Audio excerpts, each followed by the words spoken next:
কি খাওয়া যায় কিছু অর্ডার দেবো রে? যে একটা ঠান্ডা অর্ডার। আরে এদের ঠান্ডা খাতা পাওয়া যাবো না। কি কোনো কোল্ড ড্রিঙ্ক কোনো তুই কর। স্যার দুইটা কোল্ড ড্রিঙ্ক।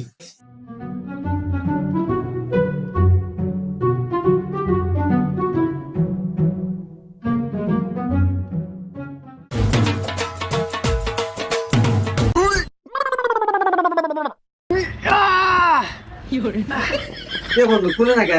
এ বন্ধু আমারটাও তো খুলে না রে। না বন্ধু খুলবো না, 2 নাম্বার জানি দিছে। এ ভাই এদিকে আসি। স্যার এ কি দিছেন, খোলে না কিছু না। খোলা যায় তাই যে সাবাস